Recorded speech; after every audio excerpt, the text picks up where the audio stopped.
As listeners, we want you to understand that the solution of business, tax, and legal issues depends on many factors, including local, state, and federal laws. Listeners' names and questions may be simulated. The show is not intended to offer business, tax, or legal advice, and Spiegel and Utrera PA, its attorneys, and Lawrence J. Spiegel recommend you seek legal advice from an attorney about your specific matter. AmeriLawyer.com presents Start or Expand Your Business Today. There are only two types of people, those in business and those who wish they were. Join Larry Spiegel, entrepreneur, author, and managing shareholder of Spiegel and Utrera PA, with host Joe Castello, as they tackle issues and challenges associated with starting, expanding, buying, or selling your business in today's highly competitive marketplace. It's time to start or expand your business today. And now, here's Larry Spiegel and Joe Castello. Hello, everyone, and welcome to AmeriLawyer.com presents Start or Expand Your Business Today.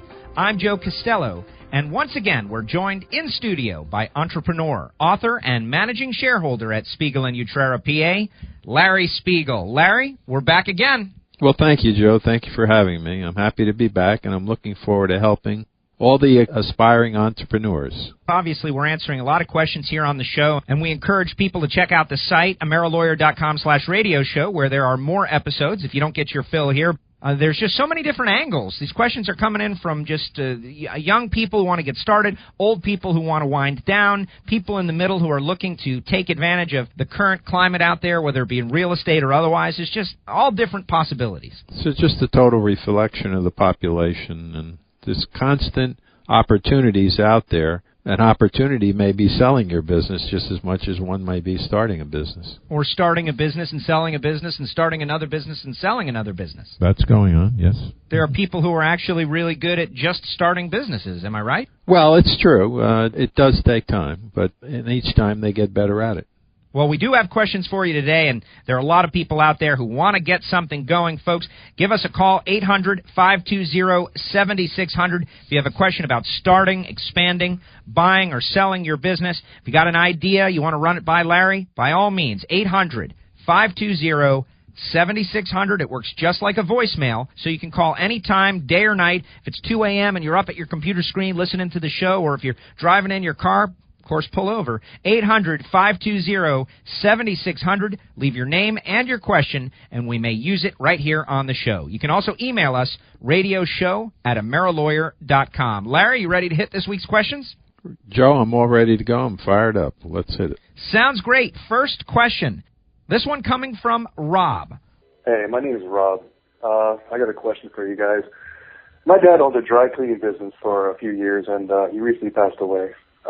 In his will, he left the business to me and my two brothers. They're not really interested in keeping the business, so I like to buy them out, but I really don't have a lot of money. Do you think I should work out a payment plan with them, or should we just sell the cleaners and split the money? Thanks for your time, guys. Well, Rob, thank you for your question. These types of family situations always raise a whole host of issues, but I think overriding most of them is that we want to stay with an amicable relationship with our brothers. So there are ways that we can do this. I honestly don't like the idea where they finance you taking over the business, because they feel like, let's say you do make a success out of it, they feel like they're responsible for that and they made it all possible for you. I think the better thing to do is to strike the deal where you're going to buy them out, get the money to buy them out, and that's that. Within this contract you do with them, you'd have a certain period of time to get the money. Now, yeah, it could very well be that you're unable to get the money, but you'll have your shot at it, and during that period of time, you will learn a lot about trying to obtain money for a business. But remember, it is an ongoing business. It has value. It no doubt has assets. It's got a customer base. It's got goodwill. It's got its business history, and to me that's those bank statements and the money that flows through the business. If your dad worked the business and your other brothers worked there too, that's a good little business. So I really don't think you're going to have any trouble getting financed, and if you do, you need to call us at the General Counsel Club. We can help you with that and steer you in the right direction. Now, the idea of selling the business and just splitting up the proceeds is this other option that you raised. I think you can do that. That's probably not a problem. By the way, in one of those sorts of situations, it may very well be that a buyer is willing to pay more for the business than you are, which raises another whole issue. I like these type of situations more where the three brothers, each one of them wants to buy the business, but they don't want to continue together. So in those situations, we sit down at the table and everybody writes a number on a piece of paper. And the one that writes the highest number gets the business. And those problems are easy to solve. That's really putting the pedal to the metal. Here, because of that, we do have this valuation problem with the brothers. But that's something you'll have to work on to overcome. I want you to also know there's money out there from the SBA. They're bending over backwards today to lend businesses money. I really don't see obtaining the money to be a major problem here, mainly because it's an existing business, and I believe it's fairly easy to finance. Rob, great question. I hope it all works out for you. When someone dies and the business is left to the family, it can go in a bunch of different ways. Sometimes there's infighting. Sometimes everybody pulls together and makes it even better. Well, here at least the business is still operating, so they're getting along well enough for that. But could see where they want to go their own way. That's not unusual. Absolutely. Great question, Rob. And if you've got a question, by all means, 800-520-7600 or radio show at AmeriLawyer.com. And while you're on the website, check out some of the great information that we have there, and you can hear additional episodes of Start or Expand Your Business Today. That is AmeriLawyer.com/radio show. And if we don't hit your question or something similar on this episode, perhaps a past episode, we did cover this ground, and so check it out. That's AmeriLawyer.com/radio show. More episodes of Start or Expand Your Business Today. We'll be back after this with more of your questions right here on Start or Expand Your Business Today.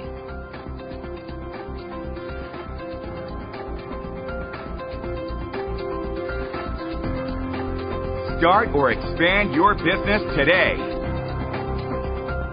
There are some mistakes in business that may cause the occasional headache. Then there are some mistakes in business that may keep you up all night for weeks and months at a time. Avoid those mistakes by seeking strategic business and legal advice from a team of attorneys ready to help you. Spiegel and Joe PA's General Counsel Club can assist you with the tough legal and business questions at crucial times. Call toll-free 800-734-9900 to receive your annual membership and be entitled to get unlimited strategic business and legal advice for a year. The General Counsel Club can assist with how to buy or sell business, converting hobby expenses into legitimate business expenses. What are legitimate business expenses for tax purposes? Tips on leasing a business location, whether for retail, office, warehouse, or industrial. Leasing versus buying options for vehicles and equipment. IRS examinations, audits, liens, levies, deficiencies, and settlements of tax dispute. Knowledge is power, and knowing that Spiegel and Joe PA's General Counsel Club is one phone call away may give you the confidence to succeed during the day and rest well at night. Call 800-734-9900 or log on to AmeriLawyer.com today. Got a question about starting, expanding, buying, or selling your business? Email radioshow@AmeriLawyer.com. Listeners' questions may air on episodes of AmeriLawyer.com presents Start or Expand Your Business Today. That's radioshow@AmeriLawyer.com. Now back to Start or Expand Your Business Today.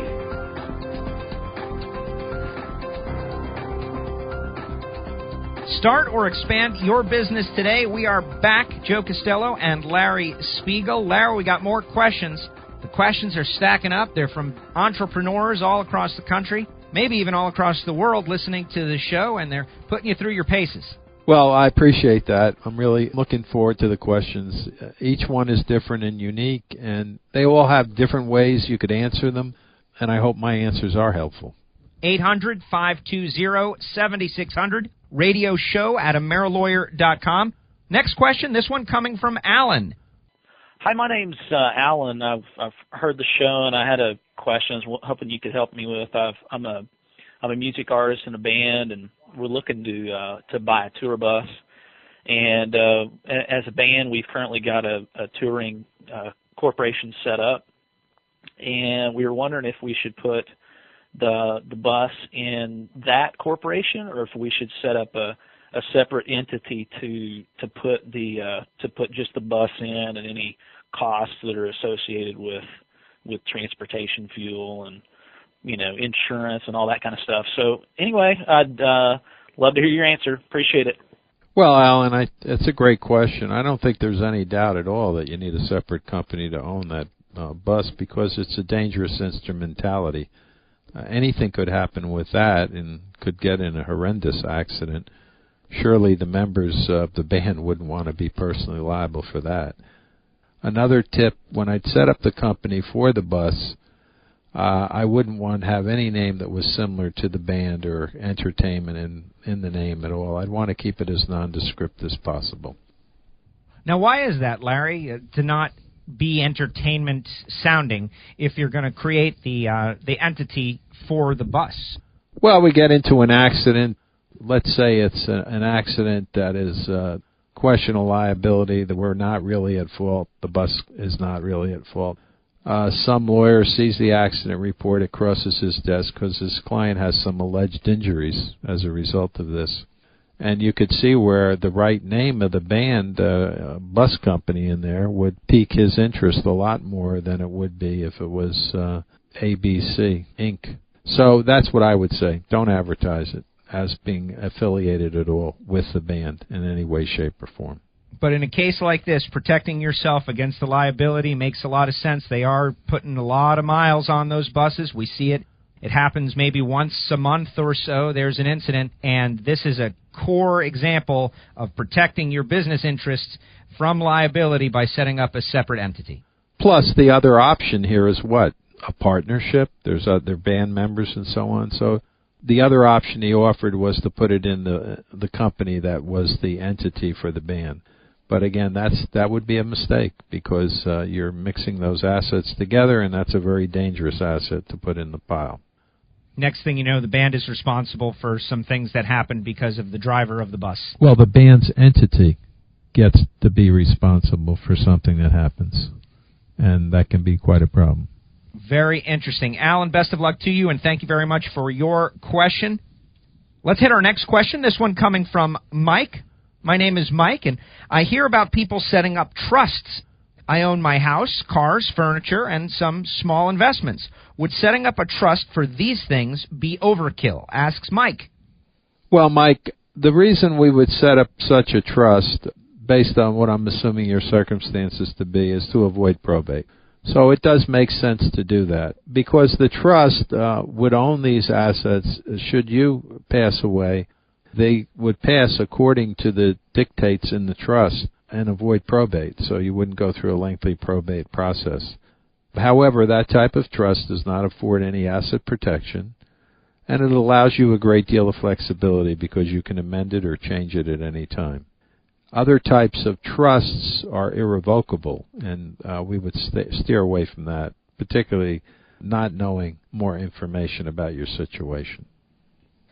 We've got time for one more question this segment. This one coming from Jill. Hello, my name is Jill, and thanks for answering my question. What is the most important aspect of running a business? Asks Jill. Well, Jill, thank you for your question. I think that the most important element in the business is cash. A business has to have money. It's the lifeblood of the business. If you don't have cash in the bank, your business is pretty well out of business. Now, there are a lot of other things that we could talk about, how to make sales. We need to make sales, all the other issues about developing the business, what would make a better business, and so on. But the bottom line is, if we don't have cash, we're out of business. And there you have it, Jill. Great question. And let's keep them coming, folks. Radio show at AmeriLawyer.com, 800-520-7600. We'll be back after this with more of your questions and Larry's final thought right here on AmeriLawyer.com presents Start or Expand Your Business Today.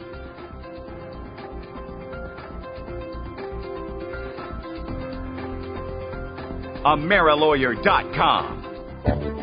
Start or expand your business today. Form your corporation for as little as $104.95. Each corporation is complete and includes state filing fees, corporation records book, corporate seal, articles of incorporation, corporate bylaws, corporate minutes, stock certificates, preliminary name search, and attorney's fees.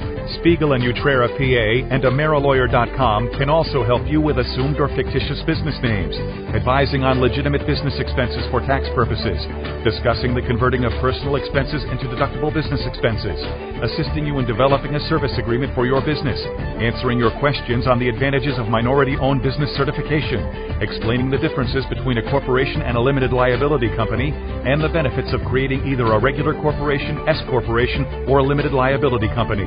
Knowledge is power. Order over the phone at 800-603-3900. That's 800-603-3900 or online at AmeriLawyer.com. Got a question about starting, expanding, buying, or selling your business? Call 800-520-7600. Just leave your name and your question. Listeners' questions may air on episodes of AmeriLawyer.com presents Start or Expand Your Business today. That's 800-520-7600. Now back to Start or Expand Your Business today. Final segment here on Start or Expand Your Business today. Joe Castello along with Larry Spiegel answering your questions about starting, expanding, buying or selling your business, whether you're winding down or ramping up. Shoot us over your question, 800-520-7600 or radio show at AmeriLawyer.com. Larry, this one has flown by. Just a couple more questions for you. Well, that's great, Joe. I'm happy to take on a couple more questions, and we have time for that. We do. Let's get back into it. This one coming from John. Hello, my name is John. I am a member of a multi-person LLC. We are all equal owners. We want to change the ownership percentages of stock in our company due to minority business ownership requirements. I'm a little concerned that by decreasing my percentage stake in the company, I will lose a certain level of control. Is there a way I can change the percentages and still maintain my level of control? Asks John. Well, John, I don't think so unless you're the minority. Remember, you have to meet certain technical requirements to qualify as a minority business or a woman-owned business or other type of disadvantaged business. Now, in a limited liability company, we have a number of things that we can address. Ownership is one of them. What percentage of ownership do we have? The minority typically, or the disadvantaged person or woman, has to have more than 50%. We also can divide up the profit and losses different than that. But I do not believe that, even though we have that flexibility with the limited liability company, whoever is going to approve the minority business, the disadvantaged business, or the woman-owned certification isn't going to allow the minority or the woman or whatever the case may be to have less than 50% of the profits or share in less than 50% of the losses. We already know that the minority or the disadvantaged person must be in daily control and manage the business. So really what you have to look at here is this concept of the qualification for the minority business worth it? Is it going to prove to be a success for the company? What I would suggest, and I've seen this with clients before, is that they set up another company. And that other company becomes this minority, disadvantaged, or woman-owned business. And they put effort behind that company for it to succeed separately to get their feet wet with the kinds of business they expect to get from having those certifications. And then maybe if it's successful, then maybe you all would consider merging that into the other limited liability company you had at some point down the road after you had changed the ownership, management, and control of that business. Now, problem with any strings with this type of situation, we can't really come up with an agreement that has strings or goals or milestones, because that will vitiate the certification that we're seeking, and it'd be very problematic. So I think the best thing, or the best solution I've seen, is to set up a separate company. Use that for the minority business. Let's see how that goes. There you have it. Great question. And There's always a maneuver that can be made, and I would have a problem giving up a certain percentage of control of a business that I built.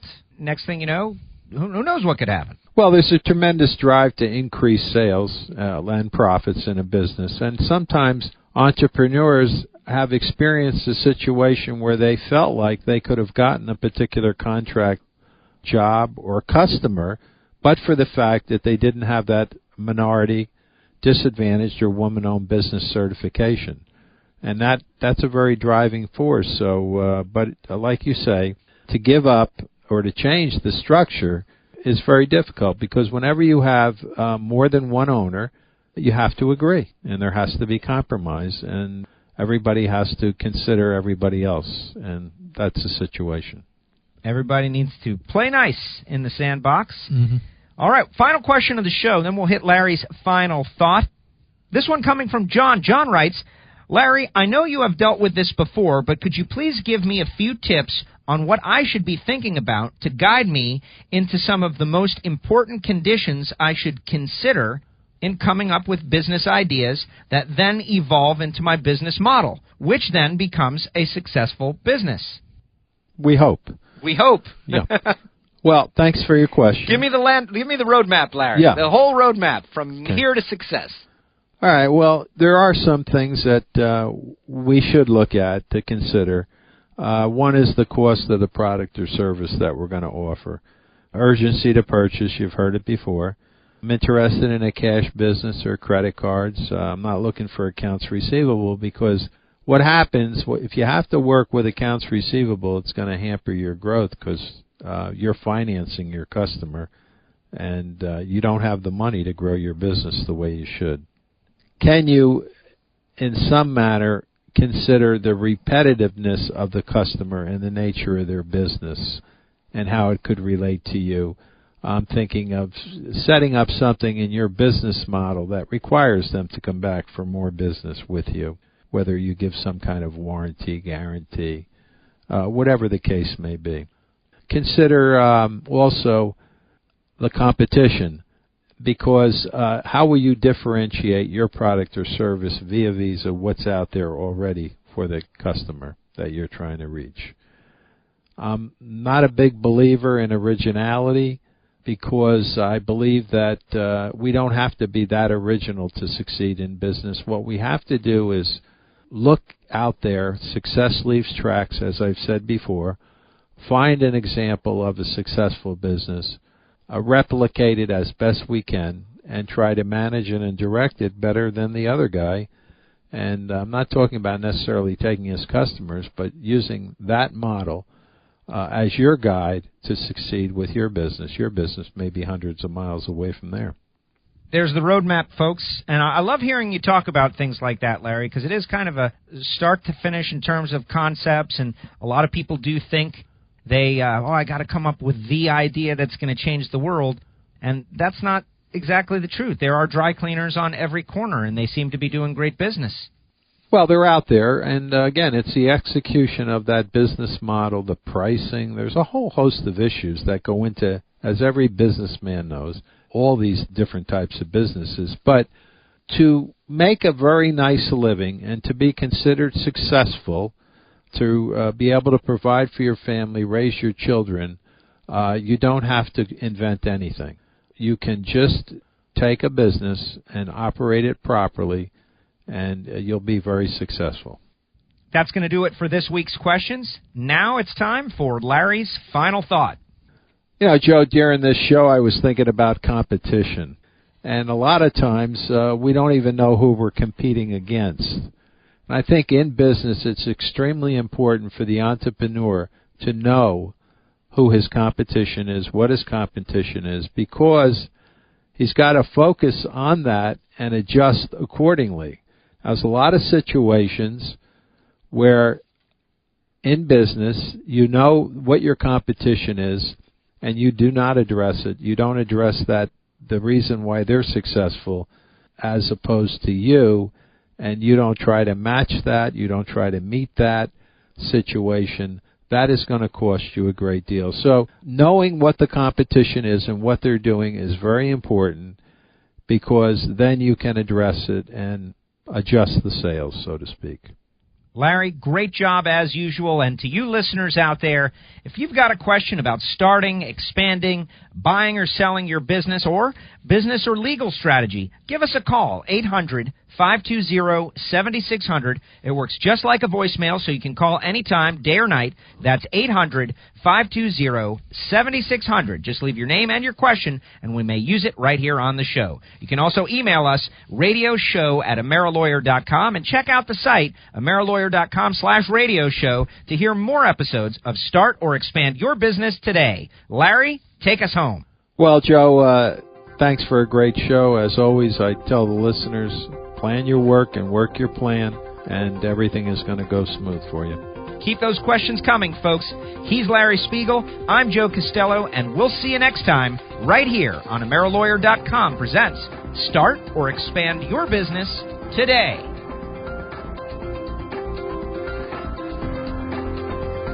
AmeriLawyer.com, where understanding your business is our business.